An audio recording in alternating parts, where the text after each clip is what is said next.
Hello friends, कैसा आप सब लोग। फ्रेंड्स, आज की वीडियो में बात करेंगे बहुत ही महत्वपूर्ण टॉपिक की, जिसका नाम है आपका बाल विकास की अवस्थाएं यानी स्टेजेज ऑफ चाइल्ड डेवलपमेंट।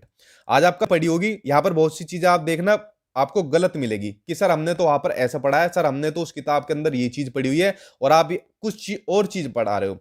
देखो, सारे कंसेप्ट बाल विकास की अवस्थाओं से संबंधित आज की वीडियो में मैं बिल्कुल क्लियर करा दूंगा, जिससे आपको कोई डाउट भी नहीं बचेगा। ठीक है, इसलिए वीडियो को ध्यानपूर्वक सुनना, क्योंकि आपके सारे कंसेप्ट क्लियर होने वाले हैं।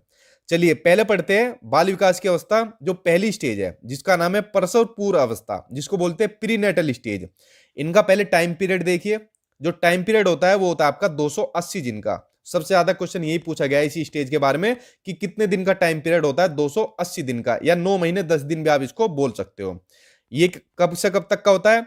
ये अवस्था माता के गर्भाधान से शुरू होती है। जो पहली स्टेज आपकी प्रीनेटल स्टेज, जब बच्चा अपनी मां के पेट के अंदर होता है, उसके बारे में कहा गया है। तो 280 दिन का टाइम पीरियड होता है, या फिर 9 महीने आप इसको लिख सकते हो। ठीक है, ये हो गई आपकी पहली स्टेज। अभी बच्चा पेट के अंदर है। ठीक है, अब बच्चा हो गया बड़ा, यानी बच्चे की जो दूसरी अवस्था हो गई वो हो गई आपकी शेषावस्था, जो कि होती है आपकी जन्म से लेके 5 साल तक, यानी 5 साल का जो एंड होता है। कहीं कहीं पर 6 साल की शुरुआत भी दिया हुआ है। अब आप कहोगे सर हमने तो जन्म से लेके 2 वर्ष तक भी इसको पढ़ा हुआ है। देखो, अगर एग्जाम में मैं जो आपको राइट चीज में बता रहा हूं वो आपकी जन्म से लेके 5 साल का अंत होती है, लेकिन इनकी विशेषताओं के ऊपर इनको बांटा जाना चाहिए, ना कि टाइम पीरियड के अकॉर्डिंग। लेकिन टाइम पीरियड भी इसका पूछा गया है, तो आप जन्म से लेके 5 साल का एंड लगाओगे। ठीक है, और अगर आपको एग्जाम में 5 साल का एंड ना मिले, जन्म से लेके 2 वर्ष लगाओ, तो आप एक बार को लगा सकते हो, लेकिन जन्म से लेके 5 साल तक का एंड आपको लगाना। जो चीजें वीडियो में मैं आपको बता रहा हूं उस तरीके से आप लोग सुनते जाइए, और फिर अपने माइंड के अकॉर्डिंग देखना आप कितनी एग्जैक्ट चीजें पढ़ेंगे, क्योंकि कंफ्यूजन भरा चैप्टर है आपका। तो ये देखिए, ये स्टेज होती है आपकी जन्म से लेके 5 साल तक की। ठीक है, इस अवस्था में क्या होता है? इस अवस्था में शिशु यानी बच्चा पूर्ण रूप से माता पिता पर निर्भर रहता है। उसका व्यवहार मूल प्रवृत्तियों पर, इसको देखना, उसका परिवार मूल प्रवृत्तियों पर आधारित होता है। मूल प्रवृत्तियां मैंने आपको बताई थी कितनी होती है, 14 तरीके की मूल प्रवृत्तियां होती है। ठीक है, जैसे भूख प्यास दुख सुख। अगर मान लीजिए बच्चे को दुख होगा तो बच्चा रोना शुरू कर देगा। ठीक है, सुख होगा तो बच्चा हंसना शुरू कर देगा। ये जो मूल प्रवृत्तियों पर आधारित होता है, ये होता है आपका शेषावस्था में। ठीक है, ये इसके बारे में पहला पॉइंट हुआ। यहां पर देखिए मैंने फोटो भी ली हुई है ये असल में मेरा भांजा है जिसकी मैंने फोटो ली हुई है। ठीक है, दूसरा देखते हैं इस अवस्था के बारे में। इस अवस्था में जिज्ञासा यानी क्यूरियोसिटी बहुत होती है। आपने देखी है ना कि 5 साल तक के बच्चे के अंदर बहुत क्यूरियोसिटी होती है कि ये क्या है, ये ऐसा क्यों है, ठीक है, ये ऐसा क्यों नहीं है, ये यहां से कहां से आया, बहुत सारे क्वेश्चन पूछता है। तो बच्चे के अंदर क्यूरियोसिटी यानी जिज्ञासा बहुत ज्यादा होती है आपकी शेषावस्था के अंदर। आगे देखते हैं, ये भी ऐसी पूछता है अगला पॉइंट देखते हैं कि इस अवस्था में आत्म प्रेम की भावना यानी फीलिंग ऑफ सेल्फ लव ये ज्यादा होती है। देखिए, मान लीजिए अगर घर में 2 बच्चे हैं, एक बच्चे को आपने गोद में ले दिया और दूसरे को नहीं लिया, तो दूसरे वाला क्या काम करेगा? रोना शुरू कर देगा या मानना शुरू करेगा कि भाई मुझे भी लो। क्यों? वो सबसे ज्यादा जो प्यार करता है वो खुद से करता है कि पहले मैं हूं, उसके बाद कोई दूसरा है, तो आपको उसको भी लेना पड़ेगा। तो जो आत्म प्रेम की भावना है वो सबसे ज्यादा होती है आपकी शेषावस्था में होती है। आगे देखते हैं इसके बारे में। और जितनी भी पॉइंट लिखी है ना आपके सामने स्क्रीन पर लाइन पर, ये सभी वो पॉइंट है जो आपके कई कई एग्जाम में पूछे गए हैं। इसे खिलौने की आयु यानी टॉय एज कहा जाता है शेषावस्था को। अब आप कहोगे कि सर हमने तो खिलौने की आयु पढ़ा था, कि सर पूर्व बाल्यावस्था को खिलौने की आयु कहते हैं। आपने ये पढ़ा होगा, और कुछ क्वेश्चन ये आपका एग्जाम में पूछा भी हुआ है कि भाई खिलौने की आयु पूर्व बाल्यावस्था को कहा जाता है। लेकिन ये डाउट मैं आपका क्लियर कराऊंगा आगे, जब इस वीडियो के एंड में मैंने कुछ क्वेश्चन आंसर लिए हुए हैं, तो इस डाउट को आपको पूरा क्लियर करा दूंगा। लेकिन फिलहाल आप ये जान लीजिए कि जो खिलौने की आयु होती है, टॉय एज होती है, वो होती है आपकी शेषावस्था। यानी 5 साल तक का बच्चा होता है वो खिलौने से ज्यादा खेलता है। इस डाउट को मैं आगे क्लियर कराऊंगा। ठीक है, जिस तरीके से अभी बता रहा हूं उस तरीके से याद करते जाओ, देखना सारे डाउट क्लियर होंगे। अगला पॉइंट है कि इसमें बच्चा अनुकरण यानी इमिटेशन द्वारा सीखता है। बच्चा अनुकरण किससे करता है? जो बच्चे की जो फैमिली होती है, घर होती है, उनसे अनुकरण करता है। चाहे बच्चों को अपनी कोई भाषा सीखनी हो, मातृभाषा, अपनी फैमिली से सीखता है, अपने आस पड़ोस से सीखता है, कोई भी चीज सीखनी होती है तो शेषावस्था में बच्चा अनुकरण यानी इमिटेशन द्वारा चीजें सीखता है, यानी नकल करके सीखता है। घर में ऐसी भाषा बोली जा रही है तो नकल कर लेगा, वो भी ऐसे बोलना स्टार्ट कर देगा। ठीक है, आगे देखते हैं। अगला पॉइंट है कि इसमें अतार्किक चिंतन की अवस्था होती है, यानी जो बच्चा चिंतन करता है वो अतार्किक चिंतन करता है। बाल्यावस्था में हो जाएगा आपका तार्किक चिंतन करना स्टार्ट हो जाएगा, और जो आपका किशोरावस्था होती है उसमें अमूर्त चिंतन स्टार्ट कर देगा। ठीक है, तो ये चिंतन के बारे में हो गई, और चिंतन भी आपका एग्जाम में पूछा गया है। तो शैशवावस्था हो गई आपकी। ध्यान से समझते जाना, देखना, और आगे जो क्वेश्चन आंसर पूछे जाएंगे बहुत इजीली आंसर दोगे इसका आपका। अब बच्चा हो गया बाल्यावस्था के अंदर आ गया। जो बाल्यावस्था का टाइम पीरियड होता है वो होता है आपका 6 साल से लेके 12 साल तक का, ये हो गया आपका बाल्यावस्था। इसमें तार्किक चिंतन की अवस्था कहा जाता है। भाई आपकी शैशवावस्था में अतार्किक चिंतन था, बाल्यावस्था में आपका तार्किक आ गया। ठीक है, यानी जैसे मान लीजिए आप बच्चे से कुछ क्वेश्चन करिए कि मान लीजिए काम करके क्यों नहीं लाया, तो हम लोग क्या बहाना बनाते थे कि मैम कॉपी भूल गया मैं तो घर पर ही। ठीक है, तो देखिए चिंतन भी कितना लॉजिकल वाला दिया कि मैम कॉपी भूल गया घर पर। वो मैडम पूछेगी क्यों भूल गया, कि मैम सुबह सुबह जल्दी आ रहा था तो थोड़ा टाइम का पता नहीं चला और बैग के अंदर भूल गया। क्यों? अगर लॉजिकल आंसर नहीं दिया ना तो मैडम जो होगी अपने डंडे से तोड़ देगी वो लॉजिकल वाला आंसर निकाल देगी। तो लॉजिकल थिंकिंग यहां पर बच्चा कर रहा है, तो कि कॉपी भूल गया घर पर। बहाना भी कितना सटीक मारा, हम लोग भी मारते थे बहुत। आगे, इसे आरंभिक स्कूल की एज कहा जाता है। देखो 6 साल का बच्चा है, यहां से स्टेज शुरुआत हो रही है, तो इस साल का बच्चा आपके स्कूल में आता है, तो इसी स्टेज को कहा जाता है, बाल्यावस्था को आपको आरंभिक स्कूल की एज, जब बच्चा स्कूल के अंदर एंट्री लेता है पहली बार।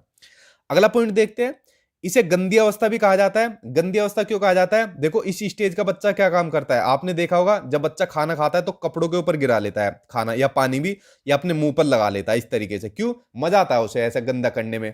या फिर दूसरा एग्जाम्पल देखो, जब मान लीजिए बच्चा कहीं जा रहा होता है स्कूल से या कहीं घूमने जा रहा होता है और रास्ते में कहीं गड्ढा मिल जाए, और गड्ढे में कीचड़ हो या पानी हो कुछ भी हो, तो बच्चा इसके अंदर कूदना शुरू कर देगा। उसे फर्क नहीं मेरे कपड़े गंदे हो जाएंगे, मेरा सामान गंदा हो जाएगा, नहीं, उसे मजा आता है, इंटरेस्ट आता है। तभी तो आपने एक टीवी पर एक ऐड देखा है, एक बच्चा आकर ऐसी करता है कि दाग अच्छे है। ठीक है, तो वो इसी टाइम पीरियड में होता है, यानी चाइल्डहुड स्टेज में होता है। तो गंदी अवस्था कहा जाता है आपका बाल्यावस्था को। आगे देखते हैं इस स्टेज के बारे में और क्या क्या चीज दी हुई है। आगे दिया हुआ है कि इसे स्फूर्ति की अवस्था यानी स्मार्ट एज कहा जाता है। देखो ये आपके जो बच्चे हैं, ना तो इनके मूंछ आती है ना इनके दाढ़ी आती है, तो इन कैसे लगते हैं दिखने में? स्मार्ट से लगते हैं ना, तो इसलिए इसे स्मार्ट एज यानी स्फूर्ति की अवस्था कहा जाता है आपके बाल्यावस्था को। आगे देखते हैं, और जितने भी लाइन आपको दिखी हुई है आप सारे एग्जाम उठा के देख लेना, आज तक के आपके यही पॉइंट आपको पूछे गए हैं। अगला पॉइंट आपको कि इसे खेलों की अवस्था कहा जाता है। ठीक है, खेलों की अवस्था कहा जाता है आपका बाल्यावस्था की। खिलौने की अवस्था मैंने बताया था शैशवावस्था, और खिलौने की है आपकी बाल्यावस्था। अभी वो डाउट आपका क्लियर नहीं हुआ है, अभी मैं बताऊंगा उस डाउट को आपको, खिलौने जो आपकी खिलौने की अवस्था थी। ठीक है, फिलहाल ये समझते जाइए। अगला पॉइंट आपका, इस अवस्था में संग्रहण यानी स्टोरेज की प्रवृत्ति विकसित होने लगती है। यानी जो बच्चे होते हैं चीजों को स्टोर करते हैं। जैसे जब मैं छोटा था तो मैं कंचे खेलता था, तो कंचों को स्टोर करता था, बहुत सारे कंचे हो गए थे मेरे पास। या फिर जो WWE के पोस्टर आते थे जिसमें अंडरटेकर, ब्रोक रेसलर जो होते थे, तो उन जो स्टिकर होते थे उनको मैं सेव करता था। हमारे स्कूल में जैसे एक लड़की थी, तो मोर के जो पंख होते हैं उसने बहुत सारे इकट्ठे करे हुए थे, अपनी कॉपी में और किताबों में बहुत सारे रखती थी, स्टोरेज करती थी उनका। ठीक है, कि भाई इससे जो है ना मैं पढ़ने में बहुत तेज हो जाऊंगी इस तरीके से सोचती थी।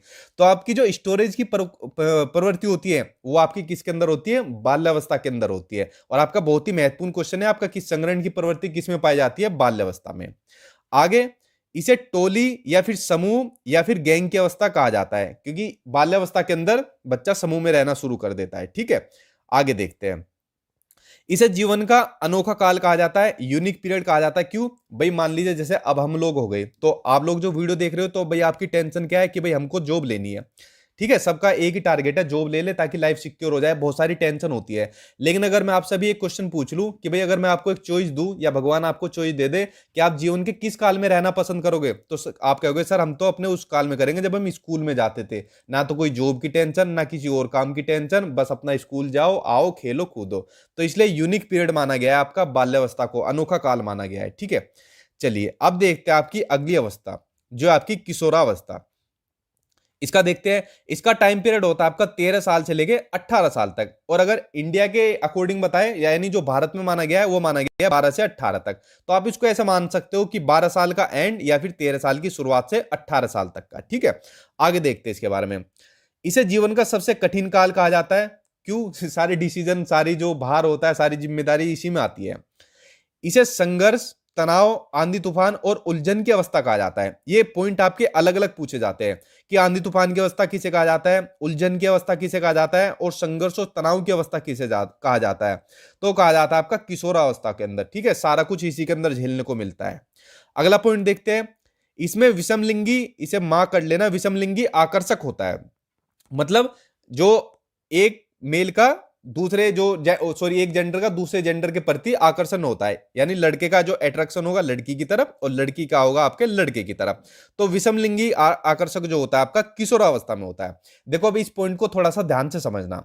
विषमलिंगी आकर्षक मैंने आपको बता दिया, यानी अपोजिट जेंडर का जो आकर्षण होता है वो आपका किशोरावस्था में हो गया। और जो सहसावस्था में थी उसमें आकर्षण किस पर होता है बच्चे का, खुद पर होता है, सेल्फ से प्यार करता है, खुद से प्यार करता है, ठीक है। और बाल्यावस्था में वो सेम जेंडर से करता है, यानी लड़का अपना दोस्त लड़का ही बनाता है और लड़की अपनी दोस्त लड़की ही बनाती है। तो सहसावस्था में खुद से करता है, बाल्यावस्था में अपने सेम जेंडर से करता है, और विषम लिंगी में जो आकर्षण होता है वो होता है आपका किशोरावस्था में, यानी अपोजिट आपके जेंडर से करता है, ठीक है। कंफ्यूज मत हो जाना तीनों पॉइंट में। आगे देखते हैं इसके बारे में।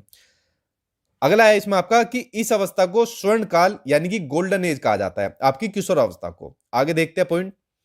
अगला पॉइंट है, इस अवस्था में वीर पूजा यानी हीरो वर्शिप की भावना होती है। मतलब चाहे लड़का हो या लड़की हो, कोई अपना एक ऐसा रोल मॉडल मान लेते हैं जिसको फॉलो करते जाते हैं। जैसा अगर लड़कों की बात करें, चाहे मैं भी हूं उसके अंदर, कि भगत सिंह को मानते हैं, ठीक है, कि ये हमारे रोल मॉडल है और इन्होंने आजादी के लिए अपनी जान भी दे दी। यानी लड़कों के अंदर एक और मिलते हैं, हनुमान जी मिलते हैं, हनुमान जी को अपना रोल मॉडल मानते हैं। देखा है ना, मंगलवार के दिन हर दिन प्रसाद बांटते हैं तो उनको मानते हैं। आप के कोई भी किसी को भी रोल मॉडल मान सकते हो, ठीक है, चाहे कोई भी हो XYZ, उसको आप मान सकते हो। तो ये जो हीरो वर्शिप होती है, वीर पूजा की जो भावना होती है, ये किशोरावस्था में ही आपकी होती है। अगला पॉइंट देखते हैं। अगला पॉइंट है कि इस अवस्था में बच्चे अमूर्त चिंतन यानी एब्स्ट्रैक्ट थिंकिंग करना स्टार्ट कर देते हैं। जैसे आप बच्चों से पूछ लोगे कि बताओ अगर मान लो तुम्हें एक दिन का PM बना दे तो क्या करोगे, तो बच्चा अलग अलग चीज आपको बता देगा, ठीक है भाई मैं ऐसे करूंगा ऐसे करूंगा, अमूर्त चिंतन करना स्टार्ट कर देगा। तो देखो किशोरावस्था में हो गया आपका अमूर्त चिंतन। बाल्यावस्था में मैंने आपको बताया था कौन सा, बाल्यावस्था में मैंने आपको बताया था तार्किक चिंतन, ठीक है। और जो सहसावस्था थी उसमें कैसा बताया था, उसमें आपको बताया था अतार्किक चिंतन। इनके अंदर कंफ्यूज मत हो जाना, ठीक है। चलिए ये हो गया आपकी किशोरावस्था। अब करते हैं महत्वपूर्ण क्वेश्चन आंसर जो आपके आज तक सभी एग्जाम में पूछे गए, चाहे आपका सीटेट हो, टेट हो, कोई भी आपकी टीचिंग वैकेंसी का आपका एग्जाम हो। पहला क्वेश्चन देखते हैं कि मानव विकास की व्यवस्था जिसे सुनहरी अवस्था यानी गोल्डन एज कहा जाता है, अभी मैंने आपको बताया था गोल्डन एज के बारे में, किसको कहा जाता है, एडोलसेंस को, यानी कि किशोरावस्था को कहा जाता है। Simple answer. अगला क्वेश्चन पढ़ो, देखना देखते क्वेश्चन का आंसर आप लोग निकाल दोगे। अगला क्वेश्चन आपका कि निम्नलिखित में से कौन सा बाल्यकाल यानी चाइल्डहुड का आपका अन्य नाम नहीं है। देखते हैं बाल्यकाल का नहीं है। प्रारंभिक स्कूल की एज मैंने आपको बताया था कि 6 साल से 12 साल का टाइम पीरियड बताया था। 6 साल का बच्चा स्कूल में एज लेता है, एंट्री लेता है, तो प्रारंभिक स्कूल की एज होती है। स्फूर्ति की अवस्था यानी स्मार्ट एज बताई थी कि भाई दाढ़ी मूछ नहीं आती तो स्मार्ट लगता है बच्चा, ये भी होता है। गिरोह से पहले की आयु, गिरोह से पहले की नहीं आयु नहीं होती है, गिरोह की आयु होती है, यानी गैंग बनाना स्टार्ट करता है, समूह में रहना स्टार्ट करता है, ठीक है। ये जैसा चौथा ऑप्शन आपका। तो इसमें क्वेश्चन ये पूछा है कि कौन सा अन्य नाम नहीं है, तो तीसरा अन्य नाम नहीं है और बाकी के आपके अन्य नाम है आपके चाइल्डहुड के यानी बाल्यावस्था के। सिंपल। चलिए अब चलते हैं अगला क्वेश्चन। अगला क्वेश्चन देखते हैं आपके, ये आ गया आपका डाउट वाला क्वेश्चन। अब इस क्वेश्चन को ध्यान से देखना। क्वेश्चन आपका पूछा हुआ है कि खिलौनों की आयु यानी टॉय एज कहा जाता है, किसको कहा जाता है। अब आप कहोगे सर खिलौनों की आयु आपने बताई थी सहसावस्था, तो सहसावस्था आपका सही होना चाहिए। नहीं, देखो ये क्वेश्चन आपका राजस्थान टेट में, यूपी टेट में और दूसरे अदर एग्जाम में पूछा गया। ध्यान से समझना जो चीज मैं आपको बता रहा हूं। अगर आपसे खिलौने की आयु पूछ ले और आपको ऑप्शन दे दे इस तरीके से, सहसावस्था, पूर्व बाल्यावस्था, मध्य बाल्यावस्था, उत्तर बाल्यावस्था, तो आप लोगों को आंसर लगाना है पूर्व बाल्यावस्था, क्योंकि यहां पर जो टाइम पीरियड है वो आपका क्या हो गया, वो बदल गया। यहां पर जो आपकी सहसावस्था हो गई ये होगी आपकी जन्म से लेके 2 साल तक की। जो आपकी पूर्व बाल्यावस्था हो गई ये हो जाएगी आपकी 3 साल से लेके 6 साल तक की। और जो आपकी उत्तर बाल्यावस्था हो जाएगी ये हो जाएगी आपकी 7 साल से लेके 12 साल तक की हो जाएगी, ठीक है। अब देखो यहां पर खिलौने की आयु, तो 2 साल तक का तो बच्चा खिलौने से खेलेगा नहीं, कितने साल तक का 5 साल तक का मैंने बताया था, यानी 3 साल से लेकर 6 साल तक का बच्चा खिलौनों से खेलेगा। तो आंसर इसमें जो सही हो जाएगा आपका पूर्व बाल्यावस्था सही हो जाएगा, समझे आप। यानी ऑप्शन के अकॉर्डिंग आपको आंसर देना है। अगर आपका ऑप्शन ये होता कि एक में आपको सहसावस्था दिया होता, दूसरे में आपको बाल्यावस्था दिया होता, एक सेकंड इसको लिख देता हूं मैं, राइटिंग खराब आ रही है, और तीसरे में आपको दिया होता किशोरावस्था, ठीक है। इस तरीके से अगर आपको ऑप्शन दिए होते और आपको ये ऑप्शन नहीं दिए होते, पूर्व बाल्यावस्था, मध्य बाल्यावस्था, किशोरावस्था, तो भाई जो खिलौने की एज है, जो टो एज होती है, तो वो मानी जाती है आपकी शेषावस्था। आंसर आपका सी सही हो जाता। तो देखो क्वेश्चन आप समझे कि कितना इसके अंदर डाउट होता है। अगर खिलौने की अवस्था पूछे और आपको ऑप्शन इस तरीके से दे तो आप पूर्व बाल्यावस्था लगाना, अगर आपको इस तरीके से ऑप्शन ना मिले तो आप शेषावस्था लगाना। ठीक है, ऑप्शन देख के इस क्वेश्चन का आप लोग आंसर सोल्व करना, क्योंकि 5 साल तक का बच्चा ही खिलौने तक खेलता है, ना कि 2 साल तक का बच्चा। चलिए, आई होप आपको इसका जो डाउट था क्लियर हो गया होगा। अब देखते हैं अगला क्वेश्चन। देखो कितना सिंपल दिया हुआ है। बाल्यावस्था यानी जो चाइल्डहुड होती है उसका टाइम पीरियड पूछा है। मैंने आपको कितना बताया था, 6 साल से लेके 12 साल तक, कुछ भी नहीं करना इसके अंदर, और कई कई एग्जाम में पूछा गया है आपका।